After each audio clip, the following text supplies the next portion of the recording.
যেটা পেয়েছি যে তিনি একটু মাদকাসক্ত এবং তিনি বিভিন্ন সময় গাঁজা এবং ইয়াবা সেবন করে থাকেন।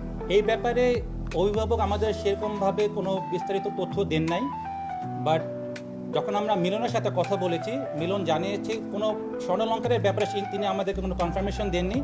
কিছু অর্থ নিয়েছেন এটা বলেছেন, বাট পরিমাণটা উনি নিশ্চিতভাবে আমাদেরকে জানাননি। এটা উনি স্পষ্ট করে বলছেন না। যে অভিযোগটা এসছে পরিবারের পক্ষ থেকে, সেই পরিমাণ অর্থ উনি নেন নাই ওনার ভাষ্যমত। উনি বিভিন্ন জায়গায় ওনার মা বা ওনার ভাই যারা যারা মগবাজার এলাকায় থাকে তাদের কাছে না দিয়ে ওনার দেশের বাড়ি বাগেরহাটে তার যে মামাতো ভাই, তার মামাতো বোনের যে দুলাভাই, তার বাসায় অবস্থান নেওয়ার চেষ্টা করেছিলেন। আমরা ভিকটিমের দুটো মোবাইল আমরা পেয়েছি এবং মোবাইল বিশ্লেষণ করে আমরা এমন কোনো তথ্য পাইনি। আর সবচেয়ে আশ্চর্যের বিষয় যে আসামি উনি কোনো মোবাইল ব্যবহার করতেন না। বিভিন্ন সময় দেখা গিয়েছে যে বিভিন্ন মানুষের কাছে পার্শ্ববর্তী যারা বিভিন্ন ওনার কর্মচারী রয়েছেন তাদের মোবাইলটা দিয়ে উনি প্রয়োজনীয় কাজ সেরে আবার উনি নর্মাল থাকতেন। ফলে মানে মোবাইল যেহেতু কোনো সংশ্লিষ্ট আমরা পাই নাই, তো আমরা একপাক্ষিক কথা শুনে আমরা কোনো সিদ্ধান্ত দিতে পারছি না যে আগের থেকে কোনো সম্পর্ক রয়েছে কিনা। প্রাথমিকভাবে উনি আমাদেরকে জানিয়েছেন এটা উনি ব্যক্তিগতভাবে নিজের আক্রোশ থেকে কাজটা করেছেন এবং ওনার সাথে অন্য কেউ ছিল।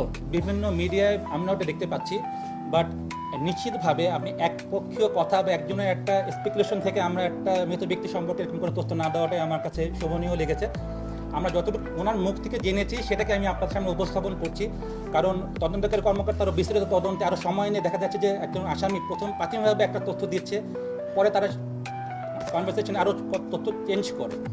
সো আমরা ইনশাল্লাহ তদন্তকারী কর্মকর্তা যখন বিস্তারিত তদন্ত করবেন, আমরা সঠিক তথ্যটা আরও কিছু ডেভেলপমেন্ট থাকলে উই মে গেট। ধর্ষণ চেষ্টার ব্যাপারে আমরা পুলিশকে অবগত করেছি এবং যে আমাদের যে ফরেন্সিক যেটা হচ্ছে রিপোর্ট এখন আসে নাই, সো ওই রিপোর্টটা আসলে আমরা বিস্তারিত অ্যাকুরেট তথ্যটা পেতে পারবো। অনৈতিক বলতে ওরকম নেগেটিভ টার্মটা সে স্পষ্ট করে নাই।